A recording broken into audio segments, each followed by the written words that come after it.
대한민국에서 가장 용맹한 부대를 떠올리라고 하면 해병대를 꼽을 수 있는데요. 그런데 미 해병대가 엄청난 변화를 겪고 있습니다. 장비부터 체계까지 완전히 일신한 새로운 부대로 거듭나고 있습니다. 특히 새로운 전차 상륙함과 공기부 양정, 상륙돌격 장갑차, 기동 헬기가 순수 국산으로 배치되어 우리 해병 전력을 크게 상승시킬 수 있을 것으로 보입니다. 이번 개혁이 마무리되어 해병대의 장비와 교리가 완전히 새롭게 정리된다면 이제 해병은 적에게 치명타를 날리는 비수로서 한국군의 새로운 핵심 전략 부대로 자리 잡게 됩니다. 오늘은 한국의 새로운 장으로 발전해가는 공직이동 해병대에 대해 알아보겠습니다. 대한민국 해병대는 6.25 직전이던 1949년 설립되었습니다. 미호 6.25 전쟁 중 통영 탈환 작전과 인천 상륙 작전에서 큰 공을 세웠는데요. 이후로도 많은 공을 세우며 우리 국군의 핵심 부대로 활약했습니다. 특히 베트남전에서 여러 차례 큰 승리를 거두었는데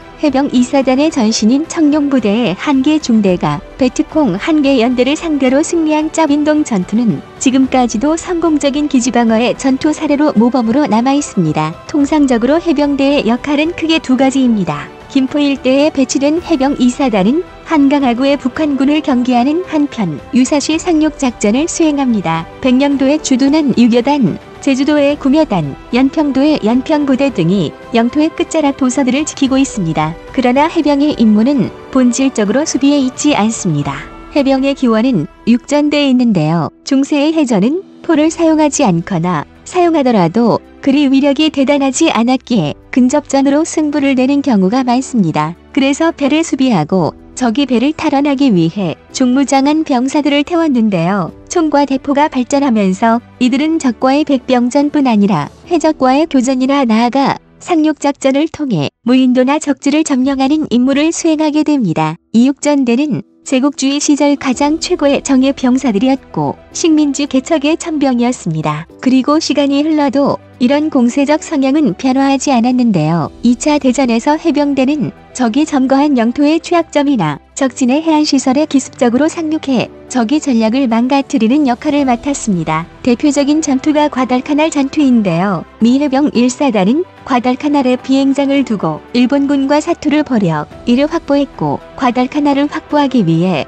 전투기와 함대를 보내던 일본은 막대한 피해를 입었습니다. 섬에 상륙했던 일본군은 모두 죽거나 포로가 됐을 정도로 치열한 전투였습니다. 바다라는 예측할 수 없는 공간에서 예상치 못한 지역을 타격하는 것이야말로 우리가 알고 있는 해병의 본질입니다. 그리고 대한민국 해병대에서 이를 잘 수행할 수 있도록 조직된 부대가 바로 해병 1사단입니다. 해병 1사단은 해병대 항공단과 함께 언제든 출동할 수 있도록 준비된 해병대의 창끝이자 우리 군의 비수입니다. 이들은 진해에 있는 우리 해군의 5성분 전단과 함께 공동으로 작전을 수행하는데요. 5성분 전단은 전시의 기뢰 제거 및 기뢰 부설 임무를 수행하는 51기뢰 전대, 독도급 대형 수송함, 천왕봉급, 고준봉급 상륙함으로 구성된 53 상륙전대와 상륙전후 항만 복구와 운용 등 다양한 공병 활동을 책임지는 59 기동건설전대로 구성됩니다. 두 부대는 남해에서 합류해 대한민국 어디든 진출할 수 있는데 한일 분쟁이 전쟁으로 확대된다면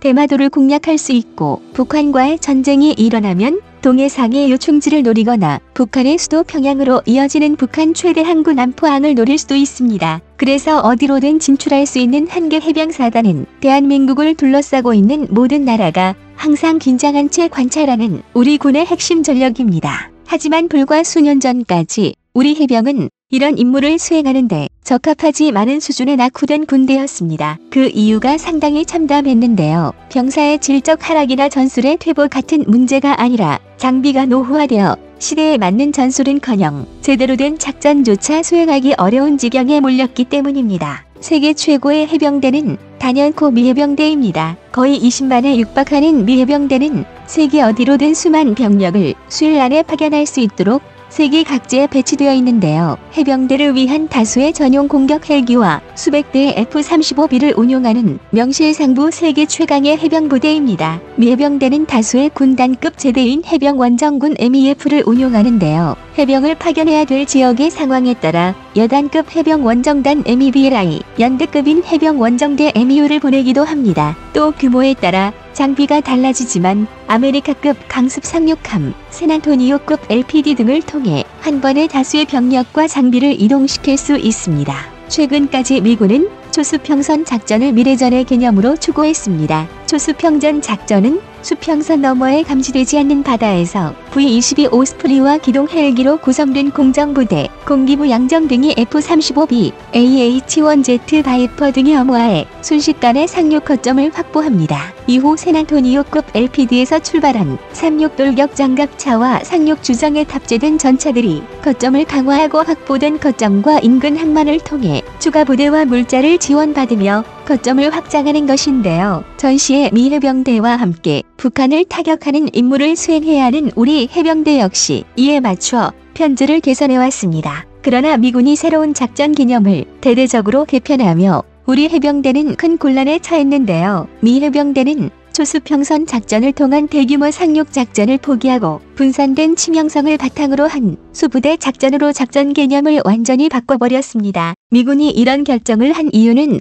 중국에 있습니다. 미 중대립의 핵심 전장이 될 동아시아에서만큼은 중국군이 미군조차 전멸시킬 수 있을 정도로 강해졌기 때문입니다. 그렇다고 중국이 미국을 이길 수 있다는 이야기는 아닙니다. 분명 국제정치나 전략적 차원에서 중국은 미국에 패하고 있습니다. 중국이 아무리 군사 경제를 성장시키고 있어도 미국의 성장세는 그 이상이고 중국의 저출산과 고령화로 헤매고 있는 와중에 미국은 이민자들을 통해 더 젊고 혁신적인 나라로 변모하고 있습니다. 게다가 미국은 세계화 화합을 통해 패권을 유지하는 반면 힘과 협박으로 패권을 주려던 중국은 전 세계에 공적이 되고 있으며 이런 상황이 바뀌지 않는다면 미중 패권 대립은 미국의 승리가 될 가능성이 점차 커지고 있습니다. 그러나 당장 현장에서 중국군과 맞서야 하는 미국의 군인들은 심각한 위협을 느끼는 것은 사실입니다. 중국 해군이 미 해군의 3분의 1에 불과하지만 중국군은 모든 병력을 자국 앞바다에 투입할 수 있는 반면 미군은 일부 전력만을 투입할 수 있기 때문입니다. 특히 중국의 주요 시설을 타격해야 하는 미국의 해병대는 정말 엄청난 피해가 예상되었는데요. 뿐만 아니라 시대가 지나가면서 레이더 탐지 거리와 정확도가 놀라울 정도로 상승하고 함선을 노리는 미사일의 속도와 사거리도 비약적으로 증가하면서 수평선 너머의 기습적인 공격은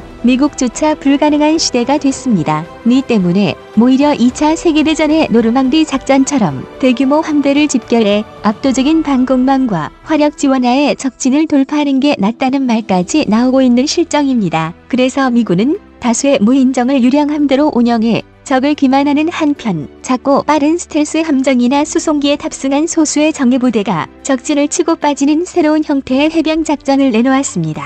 그래서 현재 미 해병대는 상륙부대에 전차조차 배치하지 않기 시작했습니다. 그러나 북한을 조기에 점령해 중국의 개입을 막고 완전한 통일을 달성해야 하는 우리 해병은 미군과 같은 전술을 채택할 수 없습니다. 적의 약점을 강타하는 국군의 전략부대로 기능하기 위해서는 더 빠르고 강력한 장비로 무장한 사단이나 여단 단위의 대규모 부대를 유지해야 하기 때문입니다. 그러나 해병대의 장비 상황은 그리 좋지 않습니다. 해병이 운용하고 있는 상륙 돌격 장갑차는 해병대에 이미 개발된 지 수십 년이 지난 장비이며 해상에서 해병대의 기갑 장비를 운송하는 LST인 고준봉급의 노후화는 상당한 수준입니다. 또한 신형함인 천왕봉급은 시대에 맞지 않게 작전 기능이 제약된다는 비판이 끊이지 않고 있습니다. 또 해병대의 대형 수송함 2차 사업이 경항공모함 사업으로 대체되면서 해병대의 장비는 더욱 제한사항만 늘어가고 있는 상황이었습니다. 한 국가에서 핵심 전력인 해병대를 그냥 방치만 하는 것은 낭비를 넘어 전시에 사용할 수 있는 비장의 수단을 스스로 포기하는 것이나 마찬가지입니다. 그래서 한국은 해병 장비의 대대적인 개선을 추진하고 있습니다. 먼저 해병대를 해상에서 수송할 때 쓰일 수 있는 상륙함 전력이 대대적으로 추가 도입될 예정인데요. 천왕봉급에 이어 고준봉급 상륙함을 대체할 LST-3 사업이 시작될 것으로 보입니다. 만재 배수량 17,000톤 규모로 건조 예정이며 형상은 미국의 샌안토니오급 도크 상륙함과 유사할 것으로 보이는데요. 이 함선은 상륙 시 적의 공격으로부터 출발하는 부대를 보호하기 위해 후방에 상륙정을 실을 수 있는 도크가 설치되어 있습니다. 이 도크에는 여러 대의 상륙 장갑차나 다수의 보병과 전차를 싣는 것이 가능하고 공기부 양정을 탑재할 수 있습니다. 그리고 그 공기부 양정 역시 새롭게 배치될 것으로 보입니다. 우리 군의 공기부 양정은 독도함에 탑재된 솔기급입니다. 전차 한 대와 20명 이상의 병력을 시속 70km의 고속으로 단번에 수송하는 것이 가능합니다. 하지만 미 역시 도입된 지 상당 시간이 지났으며 그 수량 역시 턱없이 부족했습니다. 그러나 이번에 LST-3 사업을 추진하면서 새로운 공기부 양정도 함께 도입될 것으로 보입니다. 이뿐만이 아닙니다. 전차 전력과 상륙 장갑차 역시 크게 변화하고 있는데요. K1 전차의 전자광학 장비를 개량한 K1-20I 이미 배치되고 있으며 대대적인 보수를 통해 3.5세대급으로 전력이 상승할 K1-22의 도입이 준비되고 있습니다. 또 구형 AAV 또한 대체될 예정인데요. 기존의 KAAV는 수상에서 속도가 시속 13km 불과해 수상에서는 적이 공격을 회피하는 것이